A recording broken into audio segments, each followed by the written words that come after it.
What is going on, everyone? And in this video, I'll be giving you my UFC 266 main and co-main event and some other predictions for the upcoming event taking place this Saturday, September 5th, 2021. Really looking forward to this card. I don't really have to go into it. There's a lot of fights on this card that are pretty decent, even on the prelims. Main event stacked. Jessica Andrade taking on Cynthia Calvillo. Curtis Blades taking on Jairzinho Rozenstruik. Nick Diaz, the return of Nick Diaz, taking on Robbie Lawler. Rematch of 17 years. Valentina Shevchenko, the champion, taking on Lauren Murphy in the women's flyweight division. Never know what can happen. In the main event, we had the featherweight championship on the line with Alexander Volkanovski, the champion, taking on Brian Ortega. And so, obviously, this card's going to be really stacked. I think we're going to look on Monday, Tuesday, probably the upcoming week, and be like, holy, what happened, right? What just happened in that card? Hopefully, right? Maybe it could be an absolute dud, but I hardly doubt that. So with that being said, let's go ahead, get right into it. Main event of the evening, the champion Alexander Volkanovski taking on Brian Ortega. 22-1 coming in with Volkanovski a minus 165 to favorite. 64% of the people in the pick'em have chose him. And then we have Brian Ortega coming in 15-1, a plus 145 underdog with 36% of the people taking him. And I think for this fight, Alexander Volkanovski, a lot of people are trying to do MMA math here. You have Volkanovski. He beat Max Holloway, so Max Holloway destroyed Ortega, so obviously, he's going to destroy Ortega. But I think it's a different thing, right? I just think Ortega might be more inclined to want to get taken down, to obviously use some sort of submission on him. And if anyone's going to submit anyone, Ortega's going to throw in a guillotine. He's going to do some crazy stuff and just latch on, and never let go. So I wouldn't be surprised if Ortega's tries to set things up to where they end up on the floor. I would obviously, I guess it would be a dominant win, right? If Volkanovski not only just destroys him on the feet, but is able to take him down and really not have to worry about anything and just beat him up, ground and pound. That could be a possibility, but I do think, obviously early on at least, why go, somewhere where the other guy can win the fight.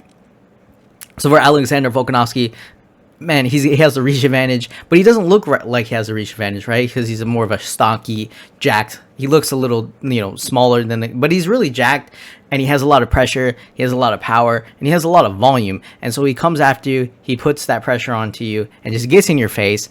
Good leg kicks.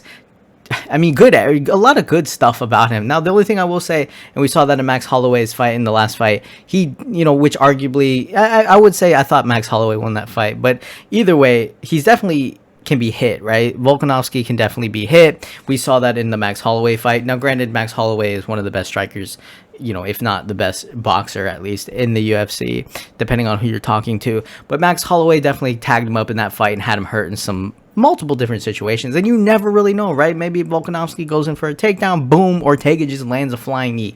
We really don't know what's going to happen when it comes to, what is Ortega going to be looking like, right? Is he going to be very defensive? Is he going to try to lure him in to get the takedown and try to go for a submission? Or is Ortega going to be very confident in his striking and try to keep that fight? Is he going to press forward like he did against the Zombie? Because in Brian Ortega's last fight, Chang Sung Jung, unanimous decision, he just looked a lot crisper on the feet, right? He was like, man, I just got my ass beat by probably the best guy, the best boxer in our division, at least right now. And he's holding up my hands, telling me how I should block. And then he comes over and hits me. He's just piecing me up. I gotta go do something about that. He takes 2 years off to go do something about it. And then, he looks even better. So that being said, I wouldn't count out Ortega even on the feet, just because I do think, like I said, Volkanovski, he definitely can be hit, and we don't know what Ortega's added to his game this time around. So I think this is very important, because Ortega's going to start climbing, I think, drastically. He knows what it's like to lose against the very best in the world. And for some people, you lose against the best in the world, and then you come back and you realize, I can't really do this. And you kind of become a gatekeeper or something like that. But for Ortega, he seems like one of those guys where he's going to come back. He's going to really try to go after it one more time or a couple more times to get that title. He wants to get that rematch.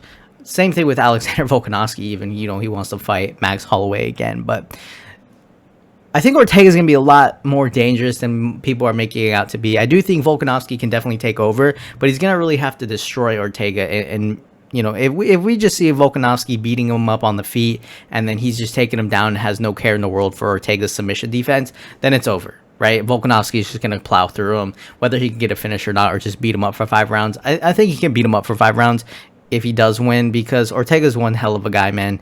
We saw that in the Max Holloway fight. Like, this dude's getting his ass, like, he's just getting beat, and it took like 4 rounds, right? He was just getting pieced up so bad. So I think Ortega's going to go in here. He's probably going to have a good game plan. I'd like to see what happens early on. See if he can defend the takedowns, see what he can do with that. See if he tries to be really aggressive with the submissions. And obviously my main concern would be if Ortega kind of gets blitzed early on and kind of just is not the aggressor, that's going to be a problem. So Ortega needs to be the aggressor. He needs to show, hey, look, I'm not just going to be, shooting in for a guillotine every time you take me down or something like that. I'm actually going to come forward, stun you on the feet, and I can win multiple different ways. So with that being said, I'm going to go ahead and take Brian Ortega in this one. Man, it's going to be one hell of a fight. So I'll go Brian Ortega to defeat Alexander Volkanovski, because I think we'll have a good idea early on in the fight. So I'm going to take Brian Ortega to defeat Alexander Volkanovski by submission in round number 2. Probably a guillotine in my opinion. Maybe an offensive guillotine. In the co-main event of the evening, we have Valentina Shevchenko, 21-3, minus 1,600. That's insane. Taking on Lauren Murphy, coming in this fight a plus 900, 15-4. 9% of the people picked her. 91% of the people have picked Valentina Shevchenko on the fantasy. So that Lauren Murphy coming off 5-fight win streak. She's tough. I'll give her that, right? She's very tough. Her last loss was against Sijara Eubanks via decision. Caitlin Chukagian via decision. Liz Carmouche via decision. Sarah McMahon via decision. So she's very tough, and she's one of these people where she's a gritty fighter, right? She's just gonna go in there. She's gonna try to get in your face, see what she can do. Just be a dominant. Try to be a gritty fighter. She's a brown belt in Brazilian Jiu-Jitsu, so you never know what she can do on the ground as well. But when you look at Valentina Shevchenko, I think the one thing that's gonna stand out for me with Valentina Shevchenko is that she's fought Amanda Nunes twice. Now, granted, she did lose via decision, but that's my point being, right? You watch everyone else fight Amanda Nunes and they're just getting starched, but then you watch Amanda Nunes fight Valentina Shevchenko and it's somewhat competitive. Maybe it's just a size disadvantage, and obviously she's not going to be able to make that up because you can't just be taller and be whatever it may be. But the fact that she survived against them, and then everyone else she's pretty much just ran through. She went, she defeated Joanna Jędrzejczyk, she defeated Jessica Ai, she knocked her out. Liz Carmouche, Caitlin Chukagian, Jennifer Maia, Jessica Andrade. She TKO'd Jessica Andrade. So my point being, Lauren Murphy's gonna have to really go in there and just dominate the fight, right? Maybe she does, right? Maybe she just head kicks her or something, and we see one of those situations like with Rose, where she just goes in there, head kicks her, and it's over or something. But I think Valentina Shevchenko is not one of these fighters where she's going in there saying, I'm the best, I'm bored, I'm going to fall asleep. What's the point of fighting these people anymore? She doesn't have that kind of persona. She's going in there because she wants to definitely win this fight. She wants to be one of the greatest women champions in the flyweight division. If not, just become the greatest forever, right? And just leave that kind of legendary status in there. So like I said, for Lauren Murphy, she's gonna really have to do something early on. I don't know what it's gonna have to be, whether it's on the feet, she's gonna have to hit her, break her down early on. This can't be dragged out, because I can see Valentina Shevchenko just going in there and just completely just clinching with her, taking her down maybe, and just having the better exchanges on the feet to where she's able to just keep piecing her up. So with that being said, man, Lauren Murphy, like I said, she's gonna have to do something. She have to make it gritty. She have to hurt her early on. So I'm gonna go with Valentina Shevchenko. I think a lot of people are gonna go with Valentina Shevchenko. Maybe Lauren Murphy's able to get a victory, but I'm gonna go Valentina Shevchenko to defeat Lauren Murphy. I'll take her to win by, like ground and pound KO, TKO. I'll take her to win in round number 3, just because Lauren Murphy's pretty tough. So then we have the fight that I think everyone is looking forward to pretty much on this whole entire card. Nick Diaz taking on Robbie Lawler. And now if you look at this, you have Robbie Lawler coming in here at a minus 125, and then Nick Diaz is now a plus 105. I believe they were both like minus 115. So Nick Diaz becoming the underdog here. 73% of the people on the fantasy have picked Nick Diaz, and then obviously 27% have picked Robbie Lawler. 26-9, and then Robbie Lawler is 28-15. Legendary fight, right? A lot of people are going to like this fight. I think it's going to be I hope, right? I hope it's going to be an exciting fight. You have Nick Diaz coming off of a 5-year layoff, or yeah, pretty much 5 years. Last time he fought, it was Anderson Silva. Not the most entertaining fight. I think Silva, since he broke his leg, he was just very laid back, and I don't know. He just really wasn't the same after he lost to Weidman. So that he looked very stagnant and really wasn't doing. Maybe he was just being careful, right? But Diaz was trolling, and not that Diaz was really doing too much. I mean, who knows, right? I think I really do think too that Diaz might have won that fight, but I guess it's hard to tell sometimes because the Diaz brothers are going to cut easily, and that can make certain things look a little worse than they are, right? So he might have not necessarily been beaten to death, right? But it looks like he got punched in his eye because he's cut, and then his forehead's cut, and it's all the scar tissue cutting. So I don't know. And then he has a loss against George St. Pierre, but that was via decision. Carlos Condit via decision in the UFC welterweight division, and that was like peak at that time for those guys. So I mean, he's fought the very best of the best. BJ Penn, he beat BJ Penn. He beat Paul Daly when he's in Strikeforce. KJ Noons, he got that rematch. He's fought the very best of the best, right? And he has that classic style of going in there and taking a lot of damage so he can land his own damage, and then you think you're gonna kill him, and then next thing you know, you're gassed out, and then this guy's just coming at you with with the 5th minute of the final round. He's just coming after you and just trying to dominate you, and then he just keeps landing volume over and over again. So it's crazy. But with that being said, I like Nick Diaz in this fight just because, well, let me tell you why I don't like what I just saw, that video that he did with Brett Okamoto. That was pretty sketch. He doesn't really seem like he wants to be in there, and that's obviously a big red flag. But both of them, Nick Diaz and Nate Diaz, they always say they don't really want to fight and all this stuff. So and he's like, whoever made this match is stupid, like, is an idiot, and like, why'd you make me fight Robbie Lawler twice, and I shouldn't be having to fight Robbie Lawler, I should just be put in there against Kamaru Usman.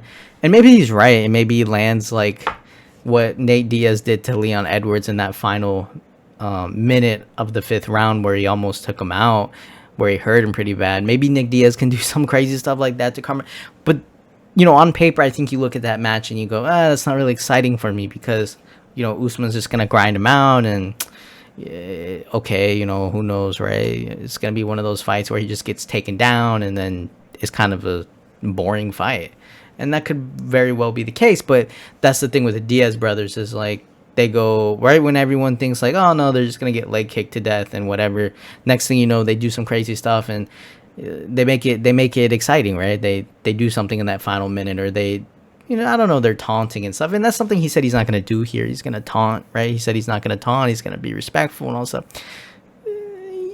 Yeah, but maybe during the fight, when he's getting hit in his face 80 times and he's hitting Robbie in the face, he throws up his middle finger. He's going to do something. There's no way he's going to be in there just like, oh yeah, he's got to be Nick Diaz, because that's when the true Nick Diaz comes out, when he's fighting. So yeah, he might not talk shit to him like at the press conference or something, but if you don't think he's gonna flick him off or do something like that in the middle of the fight, like, he's gonna slap him, right? He's obviously gonna do that. It's just what Nick Diaz does in the heat of the moment. So, and then you have Robbie Lawler. So let's talk about Robbie Lawler real quick, because Nick Diaz seems like he doesn't really want to be there, but then he's like, this is what I'm made to do and all this stuff, and he's like, he seems pretty confident that he's gonna beat him. But when you look at Robbie Lawler, so Robbie Lawler, coming into this fight, he has coming off 4 losses. Again, though, against top-level competition. Neil Magny, Colby Covington, Ben Askren, which is questionable because that was a weird fight. He was literally killing him, and then he lost the fight via bulldog choke, but that was sketch. Rafael Dos Anjos, and then he won against Donald Cerrone, and then he got knocked out by Tyron Woodley, which is where you can kind of make the mark of when he started to change. Obviously, he didn't get the title back. But again, a lot of those guys, Rafael Dos Anjos, very grindy, well-rounded. Ben Askren, not really well-rounded. That was just weird. I think he would have KO'd Ben Askren, to be honest. That was just weird, But Colby Covington, obviously, well-rounded wrestler. Not the best hands in the world, but definitely has that grindy style. And maybe his hands have definitely gotten better. So Neil Magny, big fighter, grappler, had some issues with that. Now you look at Nick Diaz, he's not going to be grappling, right? And not in the sense of like Nick Diaz is shooting in for double legs, pressing up against the fence and doing that the entire fight. Like he's definitely going to try to work that dirty boxing, especially against the fence. But for Robbie Lawler, again, this is one of those things where you look at Robbie Lawler and you say, you know, he has more ways to win because he can maybe he can use his wrestling, maybe he can use leg kicks, chop away at the legs, right? That's the classic thing to do against the Diaz brothers, and you see it done against people that are kind of boxing style. You know, they just keep getting leg kicked to death, and next thing you know, that's about it, right? They lose via decision. So that is obviously concerning, right? Because maybe, but I think what Nick's gonna try to do is do what he did last time, man. Get this. He doesn't really want to fight an MMA fight with Robbie Lawler, right? You know, Robbie Lawler saying he's gonna brawl with him, or like he's gonna just throw down and all that. I mean, we'll have to see. Obviously, that's not probably the smartest way to fight this fight, but you never know. Maybe because Robbie Lawler has stayed fresh, right, and he's been against top level competition, he goes out there and just knocks Nick Diaz out. You know, we don't know if Nick Diaz is going to have a good chin still, if he's going to be taking all that damage. We don't know if like he gets calf kicked 3 times or something. He just, holy shit, like I haven't I haven't had to do this in 5 years, and then he kind of just looks not so good. We don't know, right? We really just don't know. One thing I think I do know though is that Nick Diaz is gonna really have to be killed to get taken out here. I don't think it's gonna be like a flash KO. Like Lawler's gonna really have to destroy him, and that's could very well be a possibility.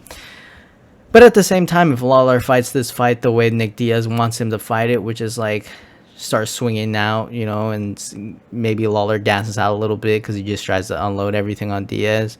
Or maybe if Lawler fights smart, it won't be the most exciting fight, but he leg kicks him, grapples with him a little bit, you know, kind of jabs him, keeps him at distance, and then Lawler wins a decision. And that could very well be the thing, especially with this whole 185, you know, they won't have to cut. That's a little sketch too. Like, why was that so last minute? You know, was Nick Diaz even planning on making 170 from the jump then? Like, why didn't they just make it 185? Like, it's just weird, right? You don't really know the antics going on there. Is that going to affect Robbie Lawler? Probably not, because, you know, if you don't have to cut that weight, but then at the same time, if you've been training to get to that weight and then, like a couple of days before the fight, oh, no, never mind. You know, just make 185. And it's like, well, why have I been, like, stressing to cut weight then in the past however long, right? So, I don't know. It's kind of weird. Throws it all off. But this is one of those fights where you look at it, Nick Diaz is obviously the underdog now. And I think that's just because he's what he's been saying. It's just been very, like, do you really want to go out here and fight then? Like, what are you doing? Like, you know, are you going to just go out there and are you still going to be the same Nick Diaz?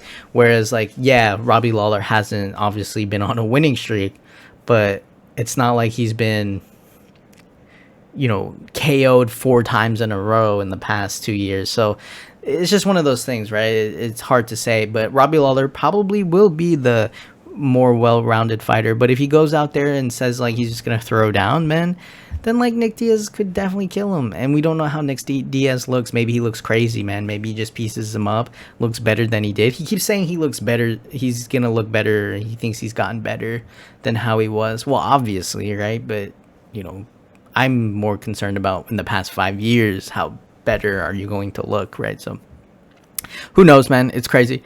But I'm going to go with Nick Diaz on this one. I'm not going to take him to beat Robbie Lawler, but like KO, TKO or something like that, just because there could be this feeling out process. He could need to get hit a couple times too to wake up, and who knows. So I'm going to go Nick Diaz, but I'm going to take him to defeat Robbie Lawler by a decision. And then I'll go ahead and talk about this next fight. We have Curtis Blaydes taking on Jairzinho Rozenstruik. And obviously a lot of people I think are sketched out by Curtis Blaydes just because, you know, how badly he got knocked out in his last fight. And that's understandable. I understand that. He is pretty solid though when it comes to wrestling. I would definitely say that, you know, we saw him against Alexander Volkov, Junior Dos Santos. Yeah, I mean, he can definitely be dominant, man. The thing is, though, when you're fighting in this heavyweight division, you could be literally fighting a guy that you should probably win against, and the next thing you know, the guy just lands one shot on you, and then it's like, okay, never mind, the whole fight's over now. So Jairzinho Rozenstruik, again, he's been fighting best of the best. You know, he's coming off a TKO win against Augusto Sakai. He lost to Cyril Gane, who's literally probably going to be champion soon, if not, you know, already champion, the interim champion, whatever. He defeated Junior Dos Santos, but obviously he's kind of on his way out. The biggest thing for Jairzinho Rozenstruik is just the fact that, you know, he waits a little too much, when I think if he had more volume to his striking, he would definitely be able to do more. For this fight, I think Curtis Blades Curtis Blades definitely gonna probably come into this fight and fight over smart, right? He's gonna fight very patient, and that could be a problem just because his volume might be not necessarily the same, or he might just say, Curtis Blades might go out here and try to be a little bit, you know, less defensive, just because he doesn't want to buy into being one of those guys who, after he gets knocked out that badly, he kind of just doesn't do anything. So for me, you know, I gotta go Jairzinho Rozenstruik. He has pretty solid takedown defense, and I'm just a little scared that this could be another one of those fights where on paper it's like Curtis Blades gonna win, take him down, ground and pound, but then Rozenstruik defends like a takedown, and then that plan is no longer there, and Rozenstruik's able to kind of just land some crazy bombs and destroy him. So yeah, I'm gonna go Jairzinho Rozenstruik on this one. He's gonna have opportunities to land something on Blades, and I just don't know if Blades can take that. I'm not saying that he's gonna not get taken down or something like that, but man, Rozenstruik, all he needs to do is just do more, right? It's just be more active. Stop trying to look for one shot. If he can put together combos, man, he can take out anyone, but we'll have to see what happens. We saw that against Augusto Sakai, right? It's just, it's scary, man. These heavyweights, this shit ends at any moment. And then we have Jessica Andrade. I'll talk about this one real quick. Jessica Andrade taking on Cynthia Calvillo. And for this fight, another fight that I think is going to be a pretty solid one. Obviously, with Jessica Andrade, she's one of these fighters where she's coming in with like top level competition, right? She's fought top level competition, so it's nothing like she doesn't know what she's doing. Whereas I feel like Cynthia Calvillo is probably going to be the one where, you know, she hasn't necessarily fought top level competition yet, right? She lost against Caitlin Chukagian. She has a win over Jessica Ai. She drawed against Marina Rodriguez. She missed weight. Courtney Casey win. You know, I think, I don't know. I think Andrade is not done yet, and she's fought the better competition. She knows what it's like to get absolutely destroyed. And then you have, you know, who's she coming off of a loss? She's coming off a loss against the champion, right? Against Valentina Shevchenko. She destroyed Caitlin Chukagian, lost to Rose. Yeah, so yeah, I mean, she beat Rose via that slam. She's one of these power punchers. She's going to go after you. She can hold her cardio. She can definitely slam you, wrestle, whatever. But I just think she's going to be a little bit too much for Cynthia Calvillo. I think she's going to get in her face. And maybe Cynthia Calvillo tries to win this fight, be smart about it, but she's going to have to like really stop that pressure from Andrade. And Andrade's going to be swinging bombs, man. So she's got to watch out for that. But I don't know. Cynthia Calvillo, I didn't like that loss against Caitlin Chukagian. And I think against someone like Andrade, who's going to come after you and just start landing bombs to the body, to the head, and, you know, wrestle, slam you, and go for all these things, it's just a hard pace to keep up. So we'll see if Cynthia Calvillo can make it more of a technical kind of fight, keep her at bay, see if she can work some things. But I'm going to go Jessica Andrade on this one. I'll take her to defeat Cynthia Calvillo by a decision. So that'll do it, guys, for my UFC 266, I guess you could say main card predictions, to be honest, instead of just the co-main event. Looking forward to it. We'll see what happens. It's going to be crazy, guys, but I'll go ahead and show you guys my picks for the rest of the card. We're rolling to the music, but thank you guys for watching. Leave a comment down below. Tell me who you're picking. Tell me what you're looking forward to. Subscribe if you want to. And I'll see you guys in the next video.